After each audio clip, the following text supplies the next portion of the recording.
My name is Elena Torres. I'm 34 years old, and I used to believe that the people who knew you longest knew you best. I was wrong about that. The people who knew you longest sometimes just had the most practice describing a version of you that was easier for them to carry. I want to start with what I actually do because it matters for everything that comes after. I am a civil structural engineer. I have been licensed in the state of Oregon for 9 years, and before that I spent 3 years in graduate school at Oregon State on a research fellowship, and before that I finished my undergraduate degree in civil engineering at the same institution in 4 years with a concentration in structural systems and a thesis on seismic retrofitting protocols for reinforced concrete buildings constructed before 1980. I say all of this not to recite a resume, but because the specific nature of the work matters. Structural engineering is not a field where you can approximate. A beam either carries the load or it doesn't. A connection is either designed correctly or it introduces a failure point. There is no version of structural engineering where good enough is good enough, and the people who do it well tend to develop a particular relationship with precision that extends past the office and into the rest of their lives. I notice when things don't add up. I always have. After graduate school, I joined a mid-sized engineering firm in Portland called Halcyon Structural, where I spent 6 years moving through project engineer to senior engineer to, eventually, associate principal, a title that sounds bureaucratic but means, in practice, that I was the person other engineers brought their problems to when the calculations weren't resolving cleanly. I was good at the hard problems. I was better at them than at the meetings and the client dinners and the industry events where you were supposed to be impressive in the ambient, room-filling way rather than the specific, technical way. And then 3 years before the reunion, something happened that changed the shape of the next chapter of my career entirely, and I want you to stay with me here, because the shape of that chapter is exactly what my family could not see. 3 years before the reunion, I left Halcyon. I want to be precise about this too. I did not leave because the work wasn't good. I left because a former colleague, a man named Daniel Osei, who had been the founder and CEO of a small infrastructure consulting firm called Meridian Partners, reached out to me with a project that needed exactly the kind of structural problem solving I was best at, and the project was in West Africa, and the timeline was 2 years, and the pay was better than anything Halcyon had on the table, and I said yes. The project he had described was a bridge rehabilitation assessment in Ghana, the Volta River crossing, a structure that had been flagged by 2 other consultancies as too compromised for cost-effective repair, meaning both firms had walked in, looked at the load data and the deterioration maps, and walked out again. Daniel thought the failure mode had been misread. He thought the firms had been looking at the wrong span. He had read 3 papers I'd written on similar failure pattern misclassification in aging reinforced concrete structures, and he believed I would see what the others had missed. I spent 2 years in Ghana. I worked on 3 projects, 2 road infrastructure assessments and 1 bridge rehabilitation, the bridge being the reason Daniel had called me specifically because the failure mode it presented was unusual, and he needed someone who had read the literature on similar cases, which I had because I read engineering literature the way some people read novels, for pleasure at night in the margins of other things. The bridge project took 14 months. It was not easy in the way that most difficult things are not easy, but it was the right kind of not easy, the kind where the resistance comes from the problem itself and not from the people around you. The work in Ghana was the cleanest 14 months of professional effort I had ever produced, in the sense that every hour I spent was directly legible in the outcome. You could read the decisions in the structure. You could see, in the rehabilitation plan, exactly where the analysis had caught something that a simpler approach would have missed. I drove myself hard during those 14 months in a way that I had not previously allowed myself to, because there was no one watching and therefore no performance layer between me and the problem. I paid for my own equipment upgrades twice when the project budget ran thin and reimbursement timelines slipped. I covered the cost of a site survey that would have otherwise been delayed by 6 weeks, because 6 weeks would have put us into the rainy season, and that would have changed the data quality of the surface readings. I organized the local engineering team's review schedule across 3 time zones for 11 months, handling the calendar logistics myself, because the project coordinator had left in month 4 and a replacement wasn't hired until month 9.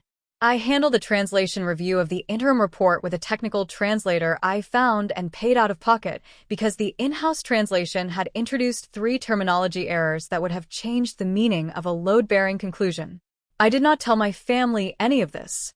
not because I was keeping secrets.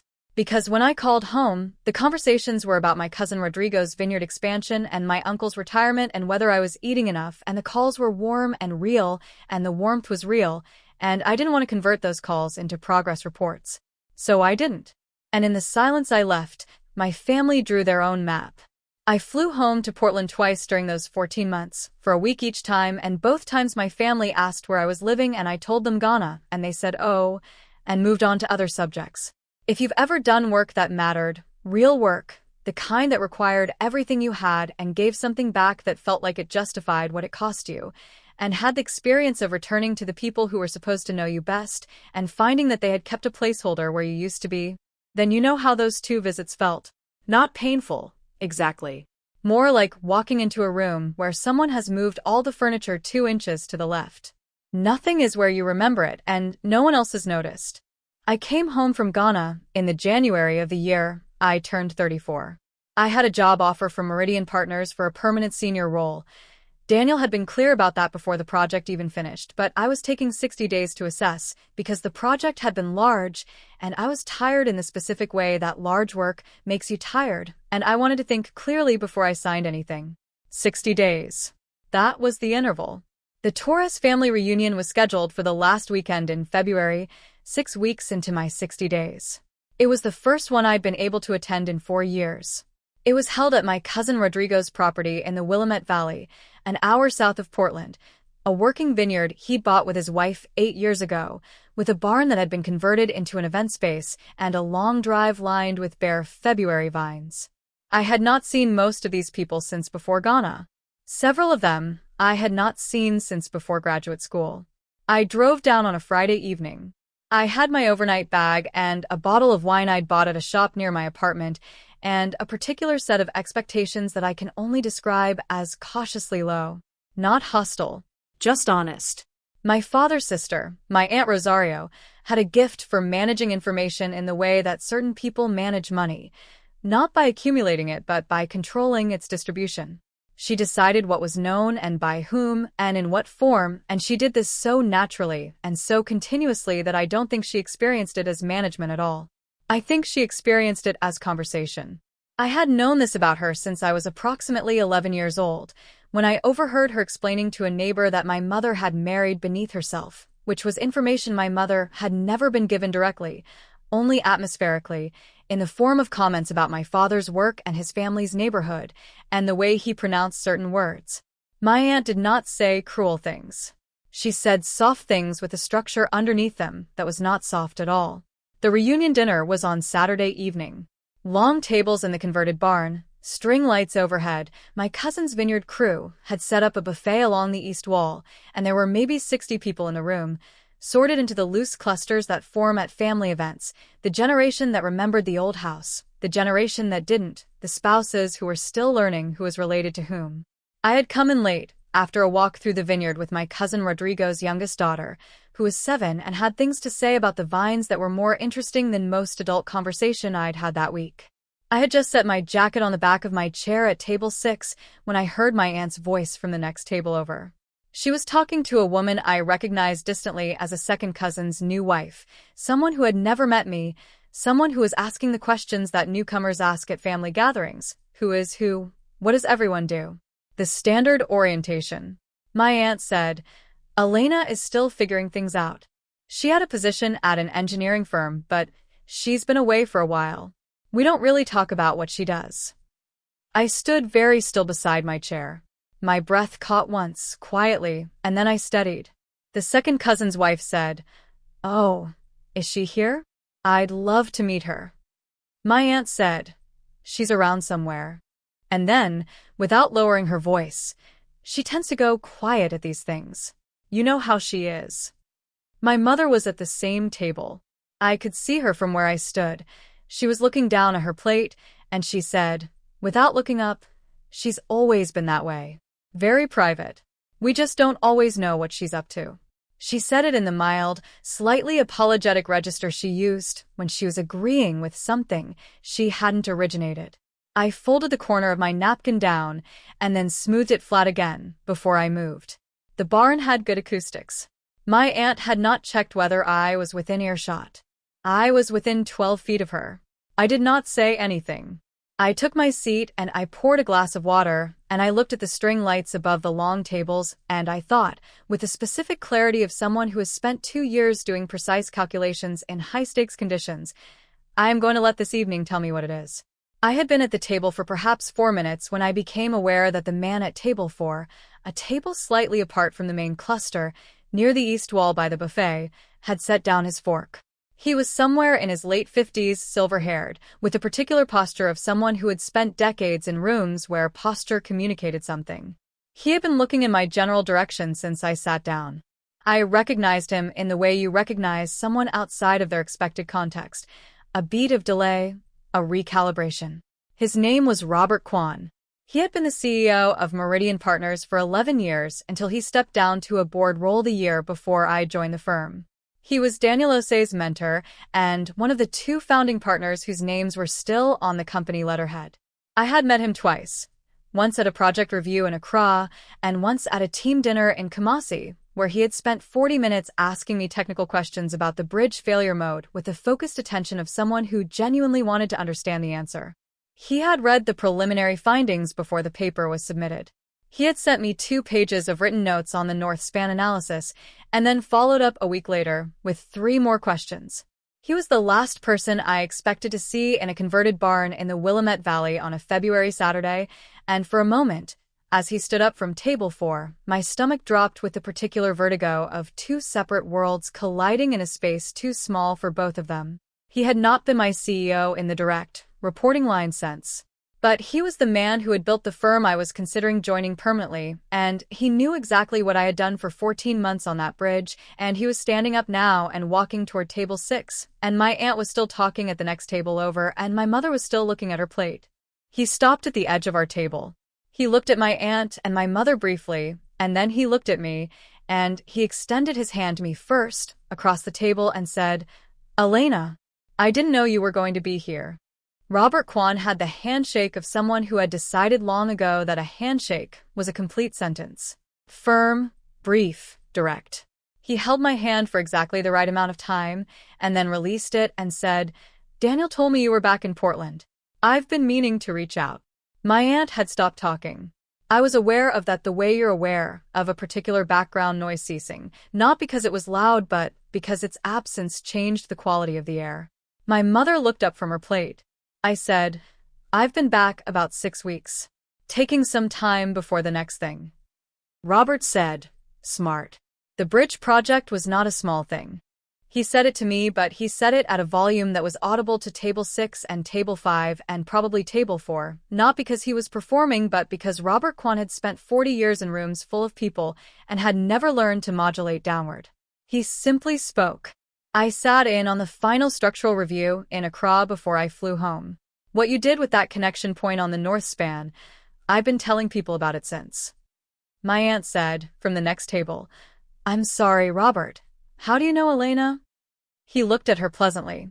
She spent 14 months doing some of the most precise rehabilitation work my firm has seen on a bridge that had been written off by 2 other consultancies. He pulled out the empty chair beside me, my cousin Rodrigo's wife's empty chair.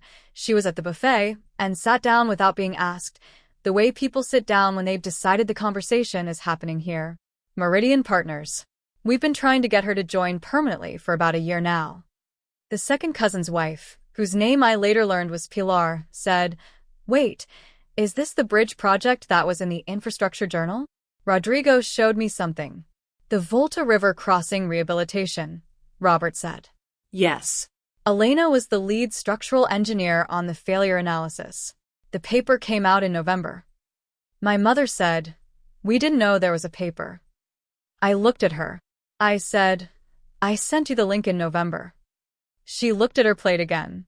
Robert said, "To no one in particular and everyone present, it's been cited 11 times since publication, which for a structural engineering paper in under 4 months is, well." He looked at me. "Daniel wants to talk timeline when you're ready. No pressure. But I'll tell you from my side, we don't have anyone else who would have caught what you caught on that North Span, and the client knows it." My aunt said, "We always knew Elena was talented. She's just always been very private about her work." She said it smoothly, in the retroactive voice, the voice that reframes what was just said as something that had always been said, as though the record could be quietly corrected in real time. I looked at her. I squared my water glass in front of me before I spoke. "That's interesting," I said. "Because 6 minutes ago from this table, I heard that you don't really talk about what I do." The barn was not silent. There were 60 people in it, and the conversation at other tables continued, and someone near the buffet laughed at something. But at table 6 and table 5 the air went still in the way it goes still when something has been said that cannot be unsaid. My aunt said, "I was just explaining that we don't always know the details." "You said I was still figuring things out," I said. "You said you don't really talk about what I do." My mother said, "She doesn't always know what I'm up to." I looked between them. "I've been a licensed structural engineer for 9 years. I've been an associate principal at a Portland firm. I spent 14 months in Ghana on a bridge rehabilitation project that has been cited 11 times in 4 months. I sent my mother the link to the paper in November." I paused. "That's not figuring things out. That's a career." Robert said nothing. He had the particular stillness of someone who had walked into a room and understood immediately that his job was to be a witness, not a participant. My aunt said, "Elena, we were just making conversation. People ask where you are and what you're doing, and you're never here to answer for yourself." "Then you could have said you didn't know," I said. That would have been accurate. Pilar, the second cousin's wife, was looking at her hands. Rodrigo had materialized at the edge of the table from somewhere and was standing very quietly in the way that people stand when they arrived too late to stop something and are now waiting to see what shape it takes. My aunt said, "I don't think this is the right time." "I've been a structural engineer for 9 years," I said again, quietly. "I think there's been a lot of right times." Robert stayed for another hour. He talked with my cousin Rodrigo about the vineyard's drainage system. Rodrigo had a problem with standing water in one corner of the property, and Robert had opinions. And he talked with Pilar about the infrastructure journal and how she'd come across the article, and he ate a plate of food from the buffet and drank 1 glass of my cousin's Pinot Gris, and then said his goodbyes and shook my hand again on the way out and said, "Call Daniel when you're ready. He'll be glad to hear from you." I said I would. I meant it. After he left, I helped clear the dessert table with my cousin's wife, and then I walked outside into the cold February air with my jacket on and stood at the edge of the vineyard for a while, looking at the bare vines in the dark. The field was quiet in the specific way that fields are quiet in February, a settled, waiting quiet, not the absence of sound but the presence of space. I had not been in a place that felt this still in 14 months. My mother came out 15 minutes later. She stood beside me, without saying anything for a moment. The vineyard was quiet the way rural places are quiet at night, not silent, but without the ambient hum of a city, so that individual sounds, a branch, a car on the road beyond the property, arrived separately and clearly. She said, "You should have told us about the paper." I looked at the vines. "I sent you the link in November," I said. "You didn't respond," she said. I didn't know what to say. It was very technical. I thought about that for a moment. Then I said the things I had been assembling quietly since dinner, in the order they belonged. "You told Pilar tonight that you don't always know what I'm up to," I said. What I was actually doing while you didn't know was running a structural failure analysis on a bridge that 2 other firms had walked away from, in a country I had never worked in before, and I was doing it because it was the hardest version of the problem, and I wanted to know if I could solve it. I covered site survey costs out of my own pocket, so the data wouldn't be degraded by a 6-week delay. I managed the review calendar across 3 time zones for 11 months when the project coordinator left and no one replaced him. I paid for the translation review myself because the in-house version had introduced errors into a load-bearing conclusion. That is what I was doing while you didn't know. My mother said, "We're proud of you. We just don't always understand." "You told Rosario that I tend to go quiet at these things," I said. What I was actually doing the years I wasn't at these things was the work. That's what quiet looked like. It wasn't withdrawal. It was the 14-hour days and the travel and the revision cycles and the paper that I sent you in November. My mother looked at the vines. "And Aunt Rosario told that woman I was still figuring things out," I said. What I was actually doing while she was saying that 6 weeks ago, specifically, was reviewing a permanent offer from a firm that has my name attached to a rehabilitation project that is now part of the published literature in my field. I paused. That's not figuring it out. That's having figured it out. My mother said, very quietly, I didn't know it was a big deal. I know, I said. That's the thing. I know you didn't know. But not knowing isn't the same as it not being true. The beam carries the load whether or not anyone has read the calculations. She didn't say anything to that. We stood in the February cold for another few minutes and then she went back inside and I stayed a little longer and the vineyard was dark and the vines were bare and there was nothing out there that needed me to explain anything to it, and I was grateful for that. I called Daniel Osei on Monday morning. I told him I was ready to talk timeline. He said he'd been hoping I'd say that. We met for coffee on Wednesday at a place near the Meridian Partners office in Portland and talked for 2 hours about what the permanent role would look like, and I signed the offer letter the following week, and I started the Monday after that. My aunt sent me a card. It said congratulations on the new position in her handwriting, which was looping and very controlled, and there was nothing else in it. I put it on the stack of mail on my kitchen counter, and I did not send one back. Not because I was angry, but because there was nothing in particular left to say. There is something I have thought about often since that February evening in the vineyard barn, and it is this: the people who summarize you are not always wrong about everything. Sometimes they know you. Sometimes they have watched you for decades, and they have absorbed real things: the texture of how you move through a room, the subjects you avoid, the years you were genuinely still finding your footing. The summary contains true data. What it doesn't contain is the work. The work happens in the hours they aren't watching, in the rooms they aren't in the revisions and the calculations, and the 14-hour days in a country they couldn't find on a map. And because they aren't in those rooms, they fill the gap with the last thing they knew, which was you at 22 or 26, or whatever age you were the last time you were present enough for them to observe. The summary goes stale. The work doesn't. I think the only answer to that, the only real one, not the satisfying one, is to keep the work and stop needing the summary to catch up. Robert Kwan walked across a barn in the Willamette Valley because he had read the calculations. He didn't need anyone to tell him what I did. The paper told him. The North Span told him. The 11 citations told him. That is its own kind of record-keeping. Not the loud kind. The kind that stays where you put it. If this story found you in a moment when you're doing the work and waiting for someone to notice, share it with someone who needs to hear that the calculations are real even when the room is quiet. The load-bearing doesn't require a witness. And I want to ask you something honestly. Do you think the people closest to us ever really update their picture of who we are, or do they just get better at pretending the old one still fits? Think about it. I'd be glad to know what you think. This is a work of fiction created for entertainment purposes. Names, characters, and events are fictional, and any resemblance to real persons or situations is coincidental.